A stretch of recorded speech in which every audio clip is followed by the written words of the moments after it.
ઉનાળાના સમયમાં નર્મદાની કચ્છ બ્રાન્ચ કેનાલમાંથી ખેડૂતોને સિંચાઈનું પાણી મળવાનું બંધ થતાં ખેડૂતો માટે આપ તૂટી પડ્યો છે।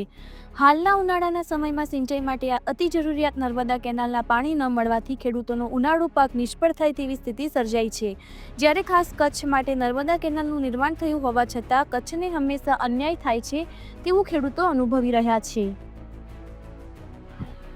નમસ્કાર, સમય સંદેશ ન્યૂઝમાંથી હું દતેશ ભાવસાર આપનું સ્વાગત કરું છું। જે અત્યારે કૃષિ માટે જે અગત્યનો સમય છે, ઉનાળાનો સમય છે, ત્યારે ખેડૂતોને ખૂબ જ પાણીની જરૂરિયાત હોય છે, પરંતુ આવા સમયે નર્મદાની કેનાલમાં સિંચાઈનું પાણી બંધ થઈ જતા ખેડૂતોને ખૂબ જ મોટી મુશ્કેલીનો સામનો કરવો પડ્યો છે। કચ્છ જિલ્લામાં જે આવતી મુખ્ય કેનાલ છે, એ મુખ્ય કેનાલમાં મરામતનું બહાનું દઈ અને 2 મહિના કેનાલ બંધ કરવાની જે જાહેરાત થઈ છે અને ત્યારબાદ કેનાલનું પાણી બંધ કરી દેવામાં આવ્યું છે। પરિણામ સ્વરૂપે આવા ઉનાળામાં ખેડૂતોને જ્યારે સખત પાણીની જરૂર છે ત્યારે જ નર્મદાનું પાણી નથી મળવાનું।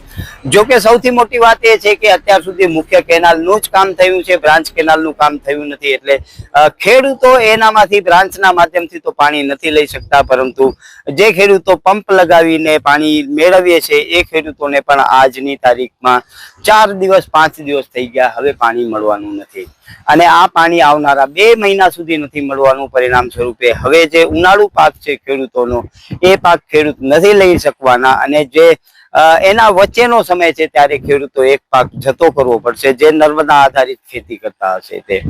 હવે આ ખેડૂતોની હાલત આવી થઈ છે કેમ કે આ ઉનાળાના સમયમાં જ નર્મદાની જે કેનાલ છે એ બંધ કરવામાં આવેલી છે, પરંતુ જો એ ચોમાસાના સમયમાં બંધ કરવામાં આવે તો એ વખતે ખેડૂતોને ખૂબ જ ઓછા પાણીની જરૂરિયાત હોય। એ વખતે કેનાલ બંધ કરી હોત તો કદાચ ખેડૂતો એક પાક વધારે લઈ શકત, પરંતુ આજે આ કેનાલ બંધ થઈ જવાથી ખેડૂતોને ખૂબ જ મોટું નુકસાન થઈ રહ્યું છે અને ખેડૂતોને સિંચાઈનું પાણી ન મળતા ખેડૂતોનો કદાચ આ ઉનાળો પાક ફેલ જાય અથવા એ ઉનાળો પાક છે એ 16 આનાની જગ્યાએ 8 આના થાય અથવા 12 આના થાય એવી સ્થિતિ સર્જાની છે।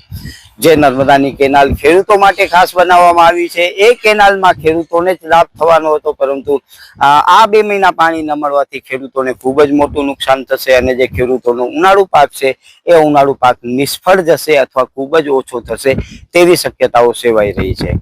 જ્યારે હવે આ 2 મહિના 2.5 મહિના પછી કેનાલ ચાલુ થશે ત્યારે જૂન અથવા જુલાઈ મહિનો આવ્યો હશે। જુલાઈ મહિનામાં તો તમને ધ્યાનમાં છે વરસાદ આવી જાય એટલે ત્યારે કેનાલના માધ્યમથી ખેડૂતોને કોઈ જ પાણીની જરૂર ન હોય।